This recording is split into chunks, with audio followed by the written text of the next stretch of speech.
बच्चों, अस्सलाम वालेकुम। आइए पहले तिलावत सुनते हैं। अऊज़ु बिल्लाहि मिनश शैतानिर रजीम। बिस्मिल्लाहिर रहमानिर रहीम।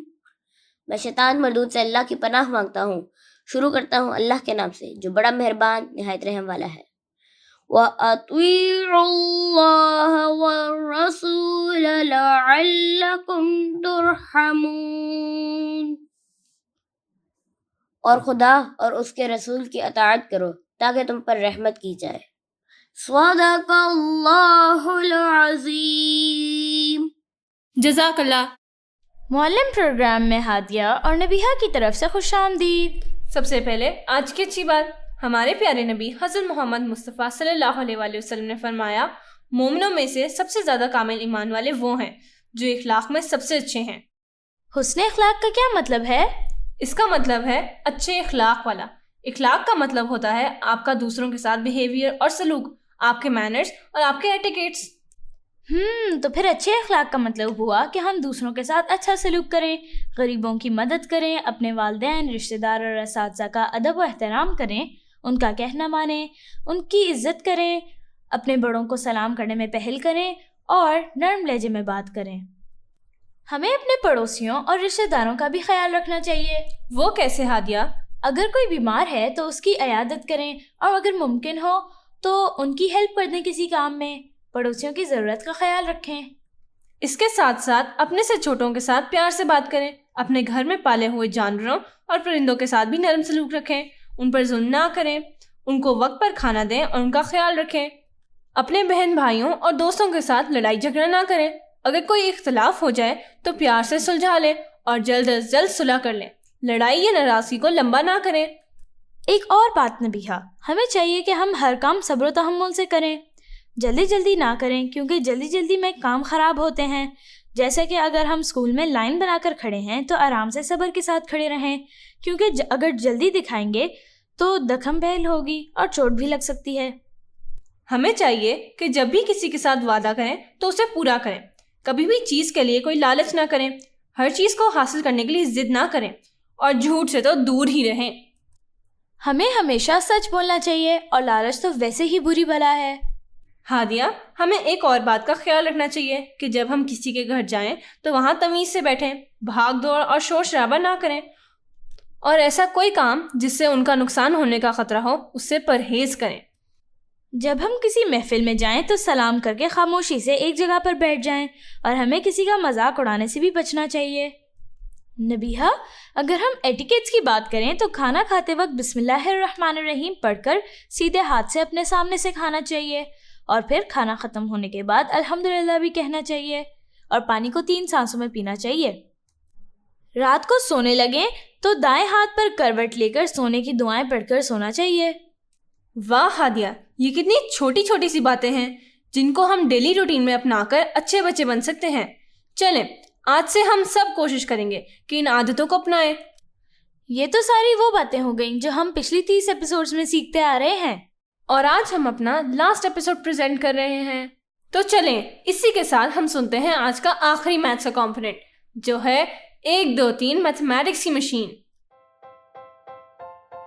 अस्सलाम वालेकुम प्यारे बच्चों, 1 2 3 मैथमेटिक्स की मशीन में आपकी मेज़बान राहिला माहिन आपके सामने हाजिर है।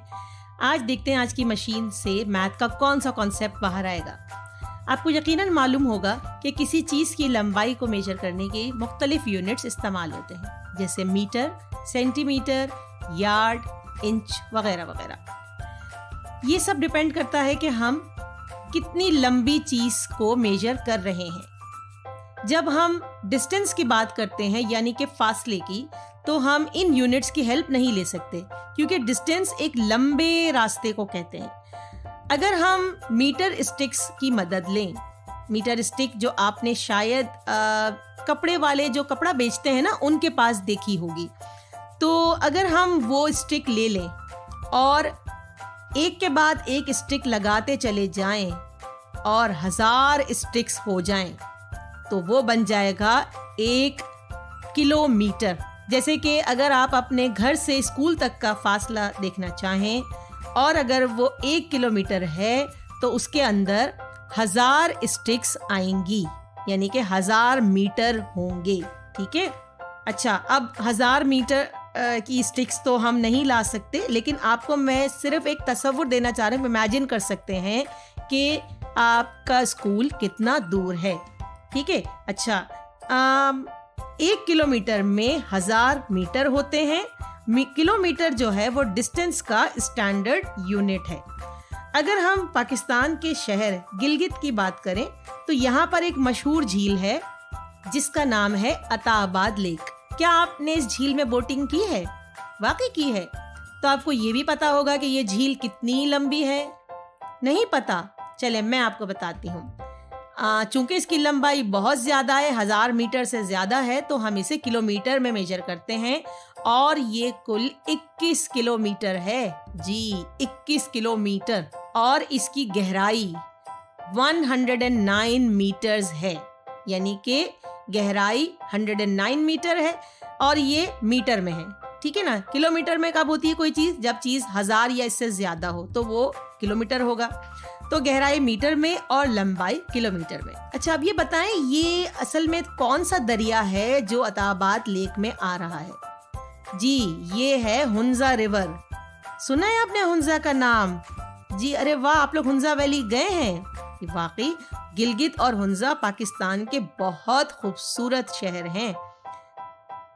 अगर आप गिलगित से हुंजा की तरफ जाएं तो आपको रास्ते में जगह जगह बोर्ड्स लगे हुए नजर आएंगे।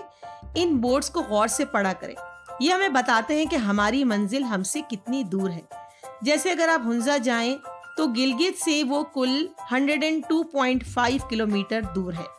जैसे जैसे हम हुंजा से करीब होते जाएंगे तो डिस्टेंस भी कम होता जाएगा। अच्छा, कभी आप गाड़ी में बैठें तो ड्राइवर के सामने एक स्क्रीन होती है जिसमें स्पीडोमीटर लगा हुआ होता है।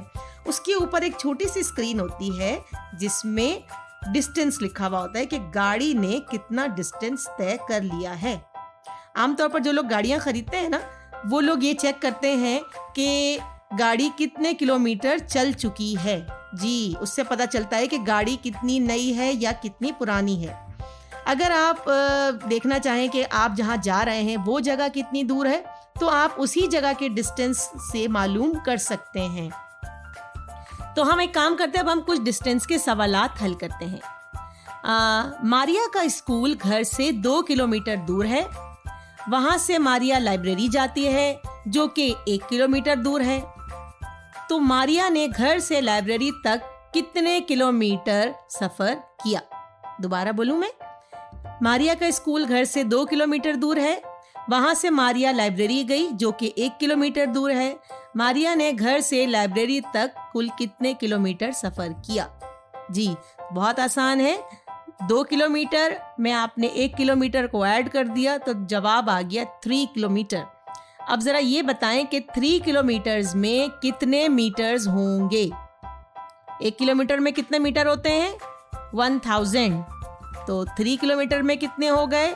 3000। Very good, 3000 metres. चलिए दूसरा सवाल सुने। अली जो है बस में स्कूल जाता है। इसका स्कूल 8 किलोमीटर दूर है।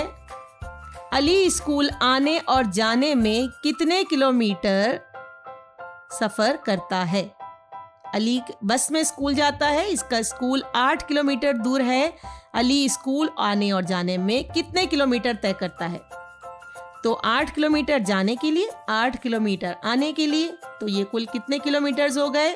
16 किलोमीटर। Very good. अब जरा ये भी बता दें कि 16 किलोमीटर्स में कितने मीटर्स होते हैं? सिंपल करना है, हमने इसके साथ 3 जीरो लगा देने हैं तो ये बन जाएगा 16,000। ठीक है ना। अच्छा, अब मुझे ये बताइए, गिलगित से हुंजा 102 किलोमीटर दूर है। गिलगित से कालाम 468 किलोमीटर दूर है। तो कौन सा शहर गिलगित से करीब है? बिल्कुल सही, हुंजा। अच्छा, अब अगर मैं ये सवाल करूं कि कितना करीब है तो आप मुझे कैसे बताएंगे? आपको मैं ये बता रही हूँ कि कलाम शहर जो है वो 468 किलोमीटर दूर है और हुंजा शहर जो है वो 102 किलोमीटर दूर है। तो इन दोनों में कितना डिफरेंस है? तो जब बात आती है डिफरेंस की तो हम कौन सा ऑपरेशन करते हैं? बिल्कुल सही, सब्ट्रैक्शन। तो हमने जो है वो बड़ा नंबर हमेशा ऊपर रखना है, यानी 468 को हम ऊपर लिखेंगे, 102 को नीचे लिखेंगे और इसे हम सब्ट्रैक्ट कर देंगे। क्या जवाब आया? 366 किलोमीटर। बिल्कुल सही। अच्छा, अब मुझे ये बताएं, 102 किलोमीटर में अगर मैं 300 किलोमीटर ऐड कर दूं तो क्या जवाब आएगा?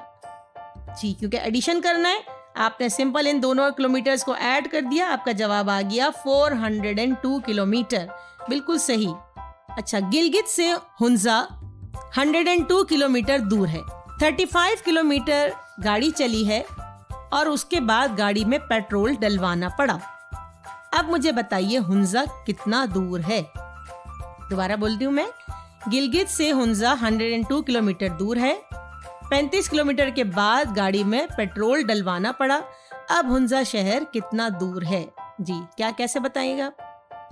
जी बिल्कुल सही, हमें सब्ट्रैक्ट करना है, क्योंकि 35 किलोमीटर हम चल चुके हैं तो 102 में से 35 किलोमीटर को माइनस कर देते हैं। तो क्या जवाब आया? 67 किलोमीटर। बिल्कुल सही जवाब है आपका। चलिए, ये तो आपको समझ में आ गया होगा कि छोटी लंबाई को नापने के लिए हम सेंटीमीटर का इस्तेमाल करते हैं, और जब लंबाई ज़्यादा होती है तो हम मीटर में नापते हैं, और जब लंबाई 1000 मीटर के बराबर हो जाएगी तो वो किलोमीटर कहलाएगी और उसे हम डिस्टेंस कहेंगे। ठीक है, हम जैसे स्कूल से घर तक का फासला किलोमीटर में होता है, अगर आपका स्कूल थोड़ा दूर है तो। अच्छा, अब मैं आपको कुछ चीज़ें बता रही हूँ, आपने मुझे ये बताना है कि इसके लिए हम कौन सा यूनिट ऑफ लेंथ इस्तेमाल करेंगे। अगर मैं आपसे ये कहूँ कि आपकी फिंगर की लेंथ कितनी है, तो आप कौन सा यूनिट इस्तेमाल करेंगे? सेंटीमीटर। बिल्कुल सही। अच्छा, ट्रेन की लंबाई कैसे मालूम होगी? मीटर्स में। बिल्कुल सही। अच्छा, एक फुटबॉल फील्ड की लंबाई, फुटबॉल का ग्राउंड है, उसकी लंबाई कैसे पता चलेगी? बिल्कुल मीटर में होगी। आपके घर में जो छोटी मेज है, जो छोटी टेबल है, उसकी चौड़ाई कैसे पता चलेगी? यानी विड्थ, सेंटीमीटर में। अच्छा, आपकी कमीज कितनी लंबी है? सेंटीमीटर में। बिल्कुल सही। कराची से लाहौर तक का फासला, बिल्कुल सही, किलोमीटर में। अच्छा, चूंकि हम बात लंबाइयों की कर रहे हैं तो ज़रा ये भी तो देखें कि टेबल को अगर मैं चारों तरफ से मेजर करूं तो कुल कितनी लंबाई होगी। ठीक है, टेबल का जो टॉप है वो रेक्टेंगुलर शेप है, तो आप एक काम करें, ज़रा आपकी जो छोटी टेबल है इसको रूलर की मदद से चेक करें कि इसकी लेंथ कितनी है। ठीक है जी, जी छोटी वाली साइड की क्या लेंथ आई है? 24 सेंटीमीटर। अच्छा, और ये जो लंबी वाली साइड है वो 36 सेंटीमीटर। बिल्कुल सही। अच्छा, अब दोबारा जो छोटी वाली साइड होगी 24 सेंटीमीटर होगी, और जो लंबी साइड होगी वो 36 सेंटीमीटर होगी। अच्छा, आपको ये पता है क्योंकि ये रेक्टेंगल है तो रेक्टेंगल के ऑपोजिट साइड सेम होते हैं, यानी अगर हमने एक साइड मेजर कर ली है तो दूसरी साइड भी उसी लेंथ की होगी। ठीक है, हमें इसको दोबारा मेजर करने की ज़रूरत नहीं है। तो अगर एक साइड 24 सेंटीमीटर है तो दूसरी साइड भी 24 होगी, और अगर एक लंबी वाली साइड 36 सेंटीमीटर है तो उसकी ऑपोजिट लेंथ भी 36 सेंटीमीटर होगी। ये रेक्टेंगल में होता है। ठीक है। अच्छा, अब मैंने आपसे कहा है कि चारों तरफ की लंबाई बताएं, तो चारों तरफ की लंबाई के लिए आप क्या करेंगे? आप चारों साइड्स को ऐड कर देंगे, तो ये हो जाएगा 24 प्लस 36 प्लस 24 प्लस 36, तो ये सारे टोटल हो गया 120 सेंटीमीटर। तो आपकी मेज़ के चारों साइड की टोटल लेंथ 120 सेंटीमीटर है। इस मेजरमेंट को हम पेरीमीटर कहते हैं, यानी पेरीमीटर का मतलब होता है ऐड द बाउंड्रीज। बाउंड्री जो होता है ना वो किनारों को कहते हैं। तो अब अगर एक ट्राइंगल है तो इसके कितने साइड्स हैं? 3 साइड्स हैं। अगर मैं कहूं कि ट्राइंगल का पेरीमीटर बताएं तो आप तीनों साइड्स को ऐड कर देंगे। जी बिल्कुल। तो असल में पेरीमीटर होता है तमाम साइड्स की लेंथ का सम, यानी अगर तमाम साइड्स को हम ऐड कर दें, चाहे वो ट्राइंगल हो, चाहे वो रेक्टेंगल हो, चाहे वो स्क्वायर हो, कोई भी शेप हो, हमने उसकी सारी साइडों को ऐड कर देना है तो हमारा पेरीमीटर बन जाता है। अच्छा, अब ज़रा मुझे ये बताएं कि आपके जो पेंसिल बॉक्स है इसका पेरीमीटर क्या होगा। चले रूलर से चेक कर लीजिए। छोटे साइड की क्या लेंथ है? जी बिल्कुल 0 से स्टार्ट करेंगे, 6 सेंटीमीटर। अच्छा, और लंबी वाली साइड? अच्छा, 15 सेंटीमीटर, सही है। अब चूंकि ये भी रेक्टेंगुलर शेप है तो उसकी ऑपोजिट साइड सेम होंगी, तो अगर हमने एक साइड 15 सेंटीमीटर की ली है तो उसकी ऑपोजिट वाली भी, जी बिल्कुल सही कहा, 15 सेंटीमीटर होगी। और अगर एक छोटी साइड 6 सेंटीमीटर है तो उसकी ऑपोजिट साइड भी 6 सेंटीमीटर होगी। ठीक है, अब हमें अगर पेरीमीटर लेना है तो हमने चारों साइडों को ऐड कर देना है, तो ये हो जाएगा 6 + 6 + 15 + 15। जी, टोटल कितने हो गए? 42 सेंटीमीटर। कभी आपने अम्मी के दुपट्टे के किनारों पर देखा एक लेस लगी हुई होती है? जी, अम्मी से पूछें। जी, ये जो लेस है आपने देखा होगा वो सिर्फ दुपट्टे के बॉर्डर्स पे चलती है। तो हमें अगर ये मालूम करना हो कि हमें एक दुपट्टे के लिए कितनी लेस चाहिए, तो इसका मतलब है हमें दुपट्टे का पेरीमीटर पता होना चाहिए। बिल्कुल बिल्कुल, ये पेरीमीटर ही तो है जो हमें बताता है कि हमें कितनी लेस चाहिए। अच्छा, आपको पता है आपके जो दरवाज़ा लगा हुआ है कमरे में, इसका एक फ्रेम लगता है पहले, ठीक है? उस फ्रेम को हम कहते हैं चौखट। ये चौखट एक्चुअली दरवाजे का पेरीमीटर होता है। जी, और अब ज़रा खिड़की का पेरीमीटर चेक करते हैं। जी, कौन सा यूनिट इस्तेमाल करेंगे? सेंटीमीटर? अच्छा, आप क्या कह रहे हैं, इंच में कर लेंगे? जी बिल्कुल सही है, आप किसी भी तरह से कर सकते हैं। क्या कह रहे हैं, रूलर छोटा है? कोई बात नहीं, आपके घर में मेजरिंग टेप है, अगर मेजरिंग टेप है तो अम्मी से ले लें और उससे मेजर कर लें। हाँ, तो कितने इंच चाहिए? 48 इंच। अच्छा, अब ज़रा लंबाई भी चेक कर लें खिड़की की, 60 इंचेस। अम्मी ने बड़ी अच्छे से मदद की आपकी, थैंक यू अम्मी। अच्छा, क्या आपने अपने बच्चे की मेजर करने में मदद की है? अच्छा, अब अगर इस विंडो का फ्रेम बनवाना हो तो हमें उसके लिए कितनी लकड़ी चाहिए होगी, या अगर सपोज आपको एल्युमिनियम में बनवाना है तो हमें कितना एल्युमिनियम चाहिए होगा। तो उसका मतलब है हमें टोटल पेरीमीटर खिड़की का पता होगा, तो उतना एल्युमिनियम या लकड़ी आ जाएगी जिससे वो फ्रेम बना लेंगे, है ना? तो अगर हमें 48 इंच अगर एक है तो उसका ऑपोजिट भी 48 इंच होगा, और अगर लंबाई 60 इंचेस है तो उसका ऑपोजिट भी 60 इंच होगा। ये तो हमें पता है ना कि रेक्टेंगुलर में ऑपोजिट साइड सेम होते हैं। तो अब हम क्या करते हैं, हम इन चारों लंबाई और चौड़ाई को ऐड कर देते हैं, तो हमारे पास जवाब आया 216 इंच। हमें यानी इतने इंच की लकड़ी या एल्युमिनियम चाहिए जिससे हम खिड़की का फ्रेम बनाएंगे। अच्छा, अरे वो देखें, वो आपके घर में जो एक तस्वीर लगी हुई है, ज़रा उठाकर लाइए, अम्मी को दिखाएं। अम्मी से कहें इसमें से तस्वीर निकाल दें, ये, या जी हाँ, इसमें जो आगे शीशा लगा हुआ है वो भी निकाल दें। अब क्या बचा?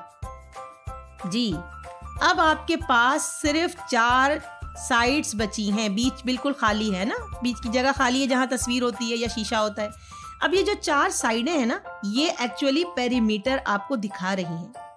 अब ज़रा जल्दी से मेजर कर लें कि इसका पेरीमीटर क्या होगा। हाँ, जल्दी बताएं। 7 सेंटीमीटर। अच्छा, और दूसरी लेंथ क्या है? 15 सेंटीमीटर। चलें, ये तो लंबाई चौड़ाई हो गई। अब ज़रा मुझे बताइए कि अगर शेप आपकी रेक्टेंगल है, जी आपको चारों साइडें ऐड करनी है। जी, ऐड कर लीजिए। 7 + 7 + 15 + 15, क्या जवाब आया? 44 सेंटीमीटर। Very good. अच्छा, आपके घर में टीवी है ना, ज़रा उसकी स्क्रीन को भी मेजर करके आइए।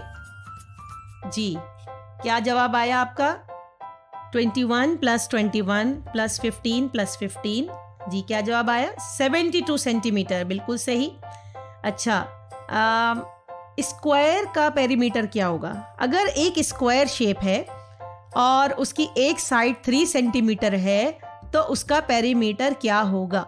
देखिए बच्चों, आपको ये समझने की ज़रूरत है कि जो स्क्वायर शेप है उसकी सारी साइड्स बराबर होती हैं, यानी अगर एक साइड 3 सेंटीमीटर है तो बाकी तीनों साइड भी 3 सेंटीमीटर्स होंगी, है ना? ये बात तो आप लोगों को क्लियर है। तो इसका मतलब है हमने 3 को 4 दफ़ा ऐड करना है, तो ये क्या बन गया? Repeated addition. और मैंने आपको ये बात बताई है कि रिपीटेड एडिशन को हम हमेशा मल्टीप्लिकेशन के ज़रिए कर लेते हैं, यानी 3 + 3 + 3 + 3 जो कि वो बन सकता है 3 × 4, है ना।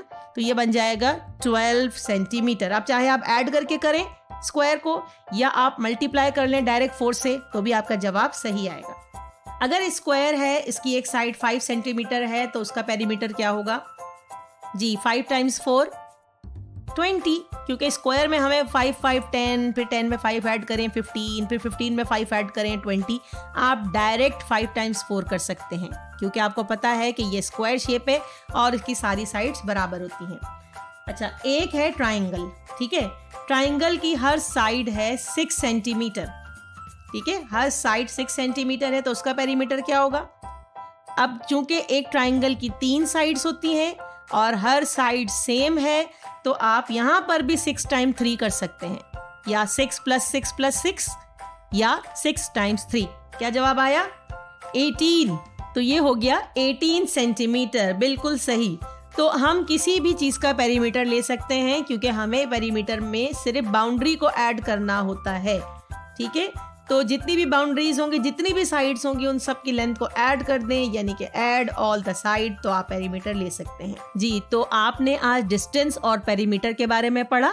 तो अब हमारा अगला सेगमेंट है एक्सरसाइज। तो ज़रा ताज़ा दम हो जाएं दोबारा से।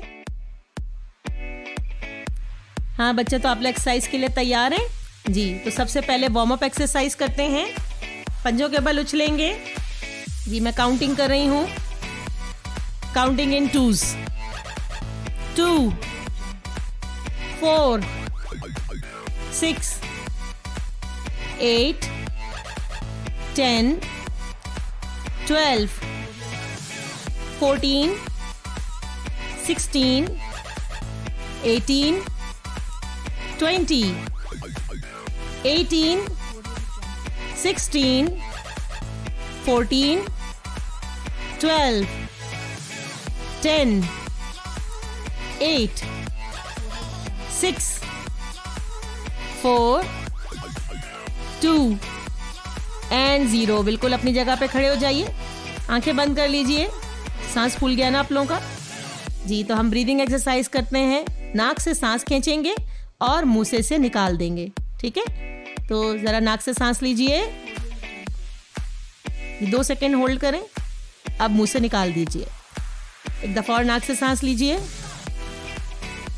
जी, मुंह से निकाल दीजिए। एक दफ़ा और नाक से सांस लीजिए और इसे मुंह से निकाल दीजिए। बिल्कुल सही। आप ready for the next exercise? चलिए इसके ज़रा इंस्ट्रक्शन सुन लीजिए। अच्छा, इसमें हम 4 स्टेप करेंगे। दोनों हाथ अप यानी कंधों से ऊपर उठा लेंगे, फिर दोनों हाथ फ्रंट यानी नाक की सीध में सीधे ले आएंगे, फिर दोनों हाथ साइड्स, दोनों हाथ खोल के कंधों के सीध में ले जाएंगे, फिर दोनों हाथ डाउन जिसमें हम दोनों हाथ नीचे ले जाएंगे, ठीक है। यानी अप, फ्रंट, साइड, डाउन। हर नंबर पे आपने पोजीशन हाथों की चेंज करनी है, ठीक है। रेडी हैं? 3 6 9 12 15 18 21 24 27 30 27 24 21 18 15 12 9 6 3। Very good. एक दफा और कर ले। 3 6 9 12 15 18 21 24 27 30। जी, कैसा लगा आपको ये? चलिए अब ज़रा ब्रीदिंग एक्सरसाइज कर ले जी। नाक से सांस लीजिए, मुंह से निकाल दीजिए, दोबारा नाक से सांस लीजिए, मुंह से निकाल दें, एक दफ़ा और नाक से सांस लीजिए, मुंह से निकाल दीजिए। हाँ बच्चों, तो आज हमने सबसे पहले डिस्टेंस के बारे में पढ़ा और हमें ये पता चला कि डिस्टेंस का यूनिट है किलोमीटर और जब 1 किलोमीटर में 1000 मीटर होते हैं। छोटी चीज़ों की लंबाई को हम सेंटीमीटर या इंच में भी ले सकते हैं। और उम्मीद है आपको पेरीमीटर और डिस्टेंस समझ में आ गया होगा, क्योंकि पेरीमीटर जो है वो बाउंड्री की लेंथ को कहते हैं। और पेरीमीटर कैसे निकालते हैं? Simple add all the sides. ठीक है, इससे रिलेटेड काम आपकी रियाजी की किताबों में मौजूद है और उसे मुकम्मल कर लीजिएगा। अपनी मेज़बान राहिला माहिन को इजाज़त दीजिए। अल्लाह हाफिज़। उम्मीद है आपको पेरीमीटर कैलकुलेट करना आ गया होगा। हमने मैथ्स में और भी बहुत सारे कॉन्सेप्ट सीखे, जैसे counting, multiplication, division, word problems, shapes और fractions. Oh my god Hadiya, ये तो बहुत सारे कॉन्सेप्ट्स हैं। उम्मीद है आपको ये सब समझ आ गए होंगे और याद भी रहेंगे। हादिया, आपको याद है हमने बहुत सारे गेम्स भी खेले थे? जी बिल्कुल, मुझे याद है। हमने नेम प्लेस एनिमल थिंक खेला था, जिसमें हमने बहुत सारे नाउन सीखे थे। कसौटी में हमने क्वेश्चनिंग स्किल्स का इस्तेमाल किया और मुख्तलिफ सवालात के जरिए मशहूर मॉन्यूमेंट्स और शख्सियात गेस की। ऑड वन आउट में हमने लॉजिकल थिंकिंग इस्तेमाल करते हुए चीजों में कंपैरिजन करना सीखा। रिडल्स में हमने अपने दिमाग को चैलेंज किया और बहुत सी दिलचस्प पहेलियां भी बूझी। गेस द वॉइसेस में हमने अपने लिसनिंग स्किल्स का इस्तेमाल करते हुए मुख्तलिफ आवाजें पहचानी। वर्ड लिंक्स में हमने वर्ड्स की चेन्स भी बनाई। और वर्ड फॉर्मेशन में हमने बड़े बड़े वर्ड से बहुत सारे छोटे छोटे वर्ड्स बनाए। और इसके साथ साथ हमने कुछ फनी गेम्स भी खेले, जैसे बादशाह वजीर चोर सिपाही, चिड़िया उड़ी और मजे मजे के जोक्स भी तो सुने थे ना। हमने कभी इंडिविजुअली खेला और कभी अयान और हमजा के साथ टीम्स बनाकर खेला। और हार जीत के मौकों पर हमने स्पोर्ट्समैन स्पिरिट का मुजाहरा भी किया। उम्मीद है आपको ये सारे गेम्स पसंद आए होंगे और अपने दोस्तों के साथ भी खेलेंगे। तो चलते हैं आज के आखिरी कंपोनेंट की तरफ, जो है adventures of professor Bunty. Assalamualaikum and good afternoon to you all. Welcome to Adventures with Professor Bunty. मैं हूँ आपकी होस्ट युस्रा और हमारे साथ हैं हमारे फेवरेट प्रोफेसर बंटी। और हम दोनों आपको अपने शो में एक बार फिर खुशामदीद कहते हैं। Welcome back to our show. How is everyone? सब लोग ठीक ठाक है ना? Have you been taking care of everyone around you? And have you been taking care of yourself? और आज के लेसन के लिए सब तैयार हैं? What are we doing today miss Yusra? Today we are doing the letter song. The letter song? Yes, Professor Bunty, we did all the alphabets from A till Z and now we will do the letter song. Oh wow! So kids, are you ready for the letter song? You all should sing as well. जी हाँ, and ये song याद कर लें ताकि आप कभी अपनी ABCs ना भूलें।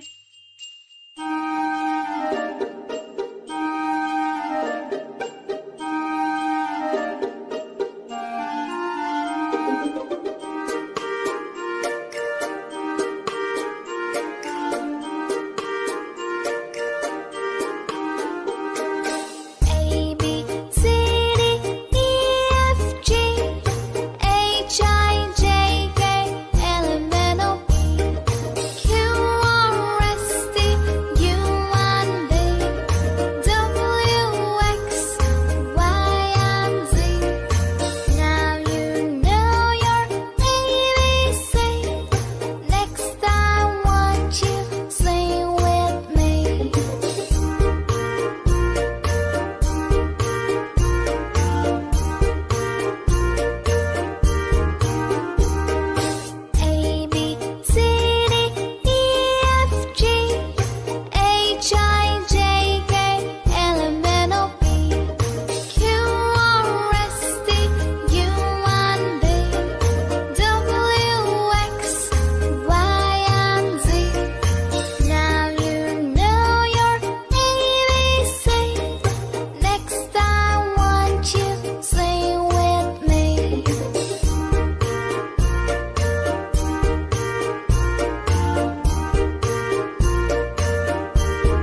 Let's move on to our next segment.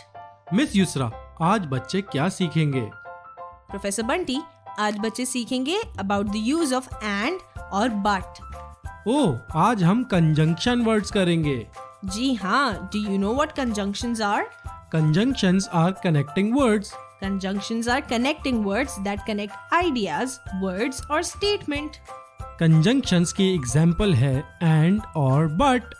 But both these conjunctions are used in different cases. जी हाँ, दोनों वर्ड्स आइडियाज और स्टेटमेंट्स को कनेक्ट करते हैं, मगर डिफरेंट केसेस में। जी हाँ, जैसे the conjunction and connects two ideas that are similar. जब कोई दो जुमले सिमिलर बात करते हैं तो we can use and in between them. Basically we use and to show addition. हम and यूज करके सिमिलर आइडियाज भी बता सकते हैं और इंफॉर्मेशन भी दे सकते हैं। Let's give an example. The two sentences are It is a sunny day. It is hot. These both are similar ideas. दोनों sentences से हमें ये पता चल रहा है कि गर्मी है. So we can add and in between them. It is a sunny day and it is hot. Yes, exactly. You are right, Miss Yusra. एक और एग्जाम्पल हो सकती है. The cat is small. It is an intelligent animal. ये दोनों भी similar ideas हैं. These are about cat and its qualities. So we can say the cat is small and an intelligent animal. Yes, professor, that is correct. Let's move on to but now. हम but कब use करते हैं? We use but to show difference or an opposite idea. Let's give an example. Sarim plays well. He is an impatient player. Now these two sentences are different in ideas. पहला जुमला हमें बताता है कि सारिम अच्छा खिलाड़ी है, मगर दूसरा जुमला हमें बताता है कि वो impatient भी है। इसलिए we can use but here. Exactly, professor. So that will make Sarim plays well, but he is an impatient player. अब मैं एक एग्जाम्पल देता हूँ। It is very cloudy today. It is not raining. इधर भी पहला जुमला हमें बता रहा है कि मौसम क्लाउडी है, यानी बारिश का मौसम है, मगर दूसरा जुमला हमें बता रहा है कि बारिश नहीं हो रही. So we will use but. It is very cloudy today, but it is not raining. तो बच्चों, do you understand कि हम but और and कब और कहाँ यूज करते हैं? चलें लेट्स प्ले अ गेम जिससे आपको ये कॉन्सेप्ट बेहतर समझ आएगा. But before we start the game, let's revise it one more time. Conjunctions are connecting words like and और but. We use and जब हमें दो similar ideas connect करने हो या कोई additional information देनी हो. And we use but जब हमें difference show करना हो या दो opposite ideas दिखाने हो. So now let's move on to the game. हम दो जुमले कहेंगे and you have to tell us whether we will use and or but in between these. Should we start? Are you ready, kids? I am hungry. I don't have money to buy lunch. बच्चों, what will we use, and or but? Yes, we will use but because these are different ideas. I am hungry but I don't have the money to buy lunch. It is late at night. I am tired. Similar ideas. So what do we use, kids? Yes, it is late at night and I am tired. Good job. I think math is difficult. I like it. I think math is difficult, but I like it.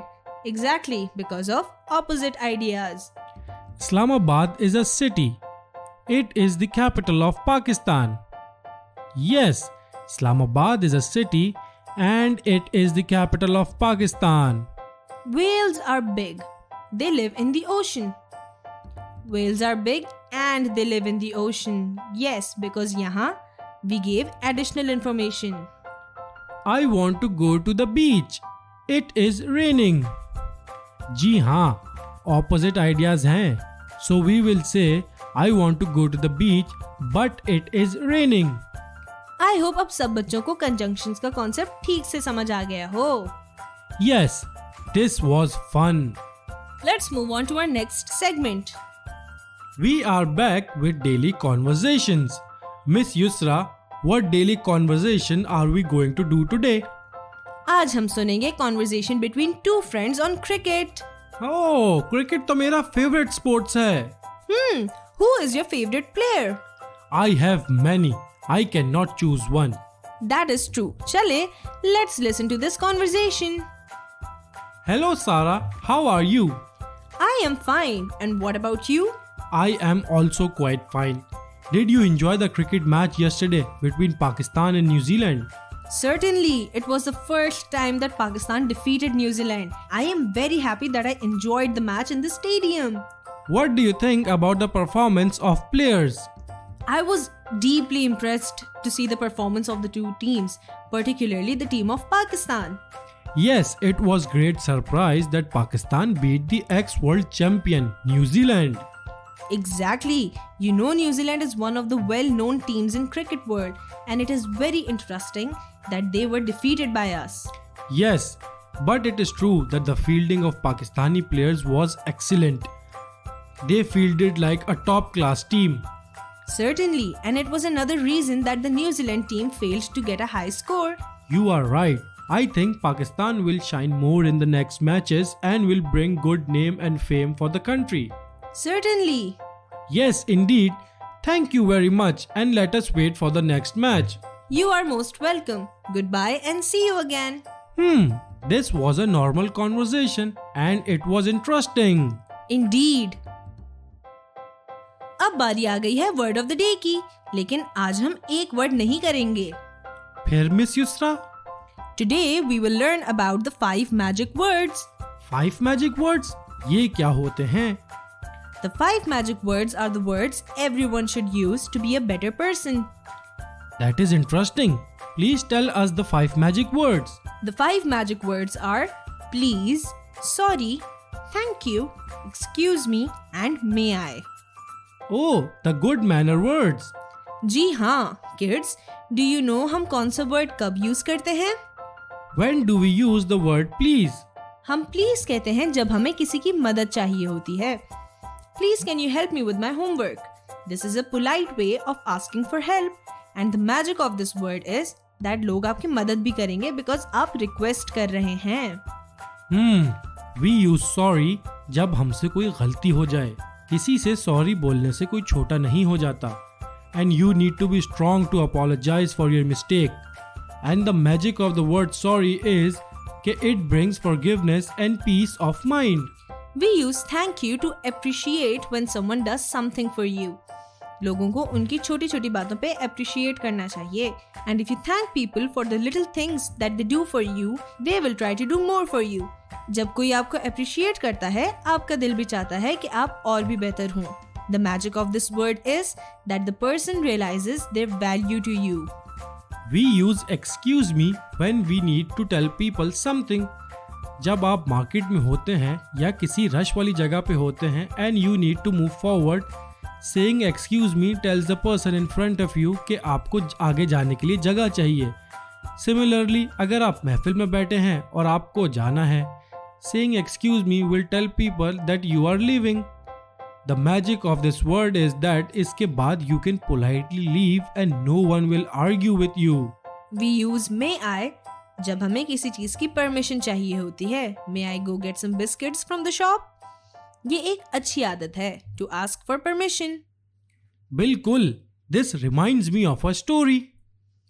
Well, चलें बच्चों, let's listen to this story then, and then we will have our question answer session. Once upon a time, there was a boy called Wasim. Wasim was 12 years old. Wasim की मम्मा उसे हमेशा सिखाती थी कि he must be polite with everyone. वो उसे magic word सिखाती थी. एक दिन वसीम प्लेग्राउंड में खेल रहा था तो उसने देखा कि एक बच्चा अकेले खेल रहा है. वसीम उस बच्चे के पास गया और उससे पूछा, hello, may I play with you? The little kid shyly said yes. Wasim ने उस बच्चे से उसका नाम पूछा तो उसने बताया कि उसका नाम असद है. वसीम और असद ने खेलना शुरू कर दिया एंड काफ़ी देर खेले. फिर वसीम ने बॉल को ज़ोर से फेंका और असद की बॉल एक ट्री पर फंस गई. Wasim said, I am sorry Asad, I didn't mean to throw it so hard. Asad said it was okay. Then they started looking for someone to help. Asad saw a tall boy and said, Wasim उससे help मांगते हैं. वसीम उसके पास गया and he said, excuse me tall boy, can you help us please? The tall boy was very impressed with how polite Wasim was. He said, हाँ ज़रूर, क्या help चाहिए आपको? The boys told him how their ball got stuck on the tree. फिर उस tall boy ने tree पर चढ़ के उनकी बॉल उतारी. Wasim said, thank you so much. The tall boy said, no problem. Then Asad and Wasim started playing again. When it was time to leave, Asad asked Wasim how he was so polite with everyone. Then Wasim told him that his mother had taught him 5 magic words. And वो magic words वो हमेशा use करता है, इसलिए he was so polite. Asad ने वो magic words पूछे. Then Wasim said, the magic words are please, sorry, thank you, excuse me and may I. Wow, that was a very nice story about the magic words. So kids, are you ready for the question answer session? What was the name of the kid playing alone in the playground? Yes, Asad. Which magic words did Wasim use when he first talked to Asad? Yes, he used may I. Why did Wasim use the magic word sorry? Because he mistakenly threw Asad's ball on the tree. Why was Wasim such a polite kid? Yes, because he always used the magic words. You all should use the magic words in your daily routine as well. तो professor Bunty, आज बच्चों ने क्या क्या सीखा? आज बच्चों ने सीखा the letter song. They learned about conjunction, but, or, and. We discussed daily conversation with them about cricket. And finally, they learned about the 5 magic words. अब वालिदैन के लिए एक एडवाइस. मैं आपसे ये कहना चाहती हूँ कि आज का लेसन अपने बच्चों के साथ जरूर दोहराएं. आज के लेसन से वर्ब बुक में रिलेटेड जो भी काम है वो बच्चों को जरूर कराएं. तो बच्चों, आई होप आपने आज का लेसन एंजॉय किया. अगले लेसन तक be kind, be thankful and always try to use the 5 magic words. Adventures of professor Bunty यहाँ खत्म हुआ. मैं आपकी होस्ट युस्रा आपसे इजाजत चाहती हूँ. आपसे जल्द ही दोबारा मिलेंगे. शुक्रिया and Allah Hafiz. This was a very different adventure of Professor Bunty. So let's recall the 5 magic words. Excuse me, thank you, sorry, please. and may I. हमने मिस युसरा और प्रोफेसर बंटी यानी कि सर वकार के साथ English alphabets, different words, daily conversation और grammar के बहुत सारे डिफरेंट कॉन्सेप्ट्स भी सीखे. We hope कि इंग्लिश लैंग्वेज का ये बेसिक कॉन्सेप्ट्स आपको लैंग्वेज इम्प्रूव करने में हेल्प करेंगे. इंग्लिश के साथ साथ हमने पढ़ो और आगे बढ़ो में मिस ताहिरा के साथ उर्दू लैंग्वेज को इम्प्रूव करने के लिए बहुत सारी कहानियाँ सुनी और नज़में गाईं और उर्दू के बुनियादी कवायद भी सीखे. 1, 2, 3 मैथमेटिक्स की मशीन के जरिए मिस राहीला ने हमें मैथ्स को डेली लाइफ में इस्तेमाल करना भी सिखाया. और आओ जाने में हमने मिस रिदा और सर असद के साथ जनरल नॉलेज के मुख्तलिफ तस्वुरात सीखने के साथ साथ जिम्मेदार शहरी बनने के उसूल भी सीखे. हम इस प्रोग्राम में शामिल तमाम मोहतरम असातिज़ा किराम का शुक्रिया अदा करते हैं जिन्होंने इस चैलेंजिंग टाइम में दिन रात मेहनत करके आपके लिए ये प्रोग्राम मुरतब किया. हमें उम्मीद है कि आपने इस प्रोग्राम से बहुत सारे कॉन्सेप्ट सीखे होंगे और इन्हें अपनी टेक्स्ट बुक की मदद से बार बार दोहराएंगे भी. मौलिम रेडियो प्रोग्राम YouTube पर भी अवेलेबल है, तो आप जब चाहें उसे दोबारा सुन सकते हैं. हमें आपके साथ इस प्रोग्राम में बहुत मजा आया. सो अपना ख्याल रखें. Stay home, stay safe and keep praying. अल्लाह हाफिज. पाकिस्तान जिंदाबाद.